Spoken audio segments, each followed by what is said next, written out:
What's up guys, I'm Jessekazam. Welcome back to another Escape From Tarkov video. In this video, we're going to be doing a deep dive on the Hideout in Escape From Tarkov. A few months ago, we did a video that was kind of like a first looks video where we talked about, how it affects the game and what it was right at the beginning when Point 12 launched. But now that we've had a few months to mess around with it and Battlestate Games has had a few months to tinker with it, I figured we'd do a deep dive where we look at a pretty much maxed out Hideout and I give you some of my thoughts on what's worth it, what's not worth it, what's incredibly worth it, and stuff like that. I stream Escape From Tarkov on Twitch. All my links will be down below.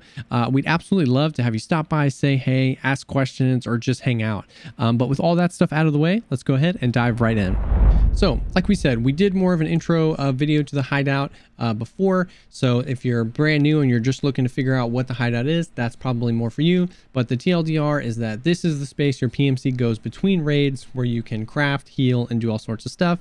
It starts off pretty much decimated. You have to build it up. Each part of the Hideout has a few different levels and has some sort of cost associated with that. Sometimes monetary, sometimes with items, oftentimes both. Some things are just there basically as money sinks and provide no value to you. And some things are provide crafts or bonuses or boosts to your character or something like that. We're not going to go through every single requirement for everything. I'm going to link the Hideout page on the Escape From Tarkov wiki down below. That is an incredible wealth of information with all sorts of graphs and lists and what you need and what's required for what. That's way better than me spending a ton of time talking through that, especially since the wiki can be updated almost immediately. So if things change, this video won't become irrelevant. You can get that information there. Obviously the most important thing is the generator. So this is what powers your Hideout. You can purchase the fuel from Jaeger, and the price of that seems to continually climb. It's around 94,000 rubles as it stands now. That could be different when you watch this video, but you can also find it in raid. There's the big cans and the little cans. You can find them all over actually in raid and use those. There's currently no way to fill those up afterwards, although they've talked about wanting that as a mechanic in the future.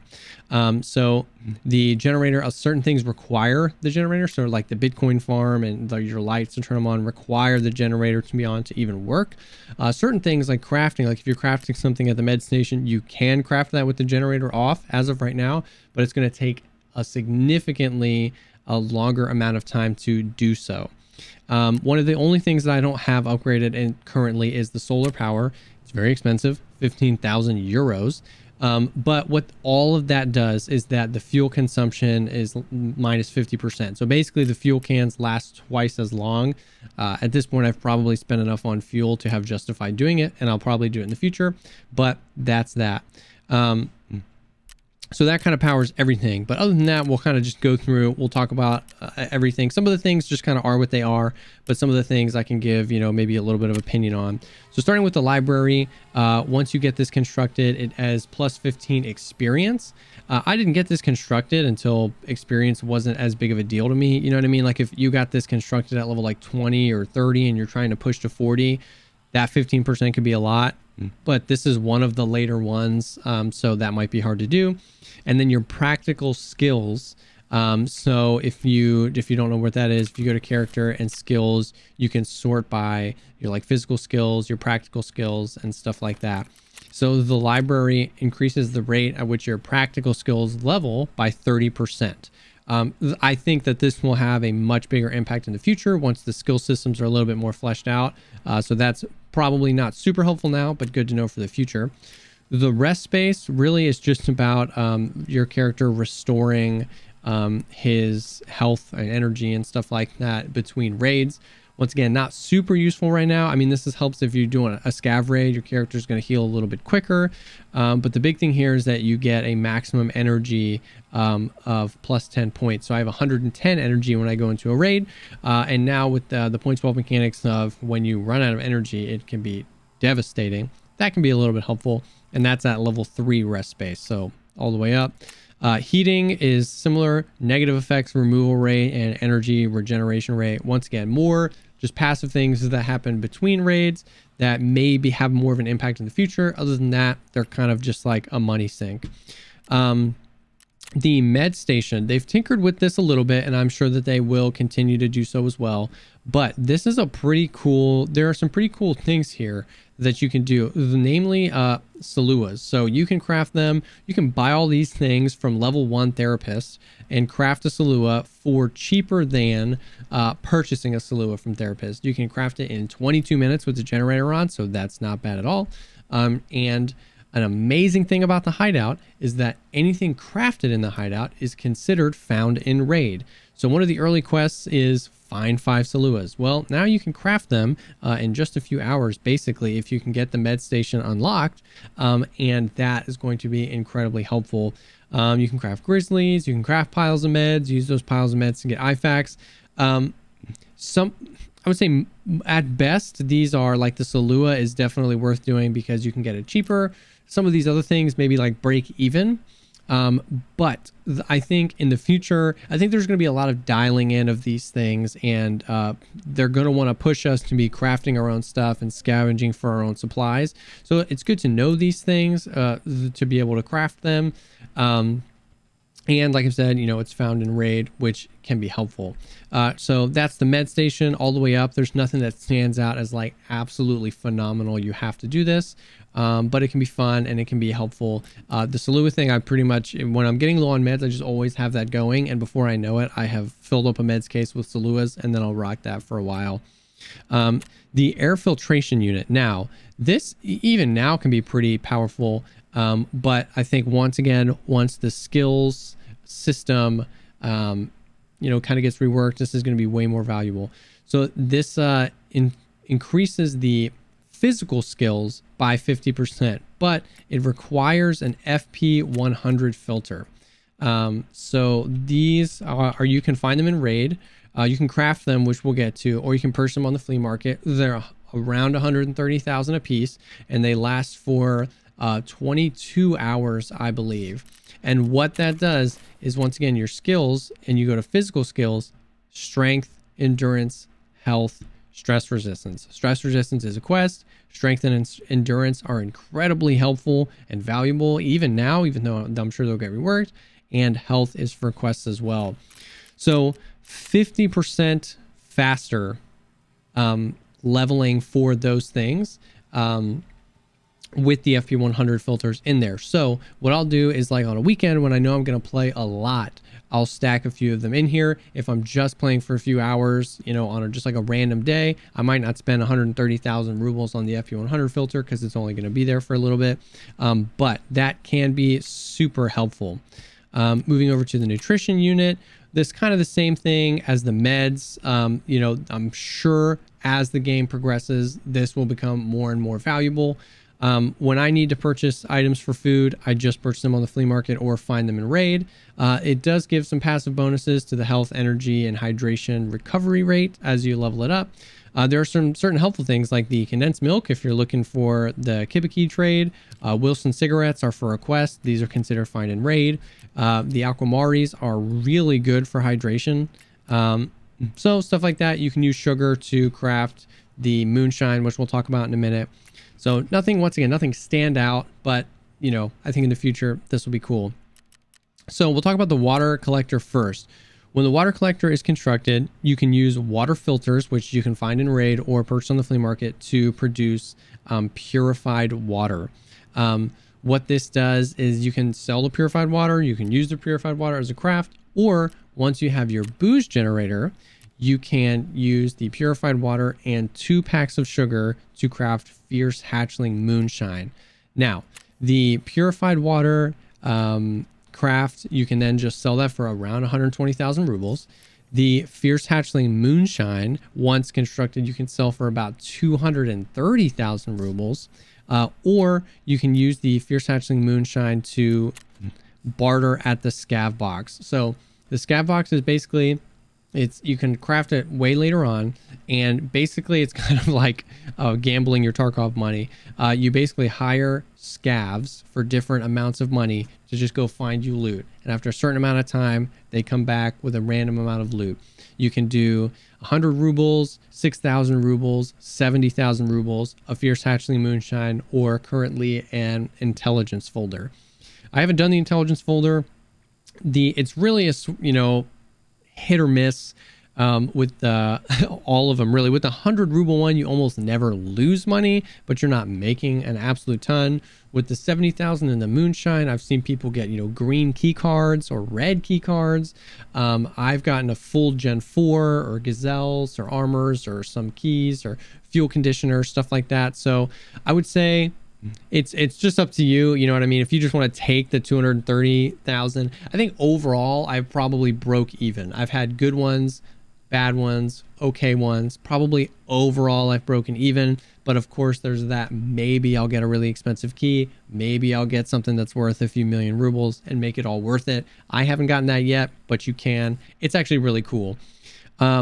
So you can use the moonshine for that. So the water collector, other than that, it, you know, your hydration recovery rate is there, but basically the water collector is there to create the purified water so that when you unlock the boost generator, you can create the fierce hatchling moonshine. And then for me, I normally just drop it in my scav case. The lights and the vents are the vents and the security and the lights are really just there for aesthetic. The security is just kind of a money sink. It's a requirement to do other things. The vents is the same thing. It doesn't do anything for you. And the illumination, you can change between regular lights, candle light, or the big kind of fluorescent lights, or no light if you want. But other than that, it doesn't do anything for your character. Over here's the stash. If you have an Edge of Darkness account, obviously you're going to have a maxed out stash. If you have a standard edition account, you can level this up to level 4 and get an Edge of Darkness account. This is going to wipe every time there's a wipe. We still have a few months, several months before that's going to happen, at least at the time of this recording. It is very expensive, but it's up to you to decide how valuable that extra space is. The Bitcoin farm. Now this is the big one. We'll talk about this for a little bit.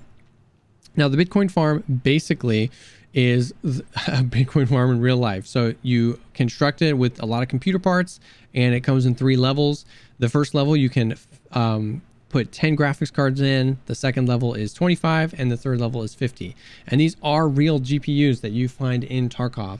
And because of this, the GPU price just spiked up to about 300,000 rubles per GPU. So with I have 25 in it right now. I mean, that's around, I think, 7 million rubles worth of GPUs in here. But for me, a lot of people ask me if the Bitcoin farm is worth it. For me, it's absolutely worth it, especially if you play Tarkov a decent amount. What you invest in, you are going to reap back. I mean, what I like to do, instead of just selling them every single time, I kind of save up my Bitcoin until I have a bunch and then sell a bunch and just take a few million rubles. I've done that 2 or 3 times now, where I've made between 5 and 9 million rubles each time. So, you know, if I bought all these off the flea market, which I didn't, I found some, you can, you know, I've pulled out maybe 15 million rubles worth already. We still have months until the wipe, and now I'm way into the profit margin. For me, the 25 is perfect, because at 25 graphics cards, you are creating a Bitcoin every 8 hours and I think 6 minutes, which basically means every 24 hours I make 3. I'm not in a position to check Tarkov multiple times a day. So there's no use in me getting all the way up to 50. All the way up to 50, I think it's about 5 hours. It's a 5 hours per Bitcoin with 50 GPUs in there, which means if you can check Tarkov twice a day, you are definitely going to be, even if you're not going to play, just log in, take your Bitcoin and go, you're definitely going to be making more money at 50. If you have the time to do that, it's totally worth it, because once again, over time, you're going to make back that money. At any time, you can just pull these GPUs out and sell them on the flea market if you want to. So you're not losing the money in the graphics cards, you're just investing them into this. So, you know, when people ask me, is the Bitcoin farm worth it? Absolutely. It absolutely is. I've made so much money. We have so much time left in the game.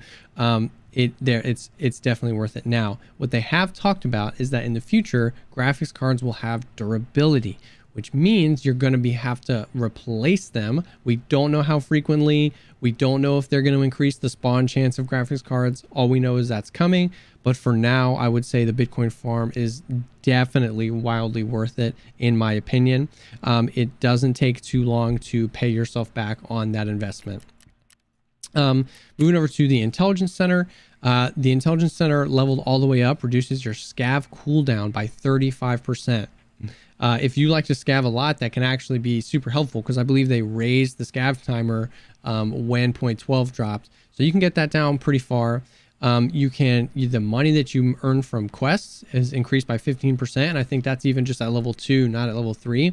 That can actually be super helpful, because some of the late game quests pay out a pretty decent amount. So 15% on top of that can be super nice. 20% chance faster return time, 20% faster return time for insurance, which is nice. And then the big one at level 3, 30% cheaper commissions on flea market posts. So if you like to wheel and deal on the flea market, this is really valuable, especially once again, really long wipes, or eventually when there aren't any wipes. That's awesome. You can also craft flash drives. Definitely not worth it to buy these things, the SSD, the G phone, and the broken G phone for the flash drives, unless you're still on that quest where you need them find and raid. Once again, it's find and raid. You can craft 3 at a time. And I mean, what are flash drives going for? The SSD drives are 100,000, and I think flash drives are only 50. So this and these, I mean, if you find them, then I guess it's worth it, but it's not something I really ever consider. Another tip, by the way, the best quality of life thing they've added to the Hideout since it launched was the fact that with any of these menus, you can just right click and actually filter by the flea market and then pull right back to here. That's just a fun fact. Moving over to the Workbench. This, I think, has some cool things, but leaves a little bit to be desired. The UI is not great, right? It kind of takes forever. And I've noticed that even sometimes if I click on it, back out and click on it again, these show up in a different order, which is kind of weird and frustrating. But there are some pretty cool crafts here, namely the ammo. You can craft some top tier ammo, M61 grenades. If you find these tank shells, you can craft 5 grenades from it. Rip rounds, you can craft War Mage, SP6, car batteries, which is another quest item. The Leatherman multi-tools you can buy. If you find a big old tank battery, you can craft 5 car batteries, which is super nice. You can craft 5 45 Igolnik rounds, which are crazy. You can craft the BP rounds, which are really expensive. You can also craft M995. So I've been doing that. Basically, I just use the Workbench to craft ammo and then sell it on the flea market. It's a pretty decent way to make money in addition to the moonshine and the Bitcoin farm. I think there's going to be a lot of cool stuff done on the Workbench in the future, more pertaining to like weapons, right? You can craft a few weapons like the AK with some weapon parts and a few of the parts, but it's not really that, worth it for weapons. The ammo crafts are definitely what are going to make you money here. The Lavatory, once leveled all the way up, a few random things that you never use, a few big things though. You can find Zibbo lighters and crickets literally everywhere, and if you just grab them, eventually you'll have enough to craft some fuel, which is nice for the Hideout, and it's nice for crafting the magazine case. This is probably my favorite craft in the Hideout. These were insanely expensive in previous wipes, and now they're so much more accessible at level 2 Lavatory with some screws, some bolts, and metal cutting scissors, which are all really common to find, and a few fuel tanks. You can chuck these in your generator, and then when they're empty, you can use them to craft this. You can get a magazine case. All 4 of the magazine cases that I have, I crafted. So this is definitely a super big thing here. 1,000,001 things in the Hideout require corrugated hoses. Also some quests do, so the ability to craft those is nice. Bleach is a quest item as well. And then you can also craft the FP100 filters to use in the Hideout. And then the very last thing is the shooting range. So you can actually enter the Hideout up here at the top and try out a weapon. This is actually a really cool feature that's super welcome to the game. This way you can try out crazy builds with the preset system or something like that and actually test the ergo, the recoil, test the way things look, the way certain scopes function and stuff like that. This is really nice. It does not consume the ammo. If you If you mag dump, you are going to have to reload, and it is going to use whatever is on your character. So if I didn't have any magazines here, it wouldn't let me reload. But as soon as you back out of the hideout, all these mags are full again, and you don't have to worry about wasting ammo. So that is a super welcome addition to the game. So yeah, that's about it. That's the hideout as it stands right now. I'm super excited for the future of the hideout. I'm super excited for the fact that this just causes you to take more things, right?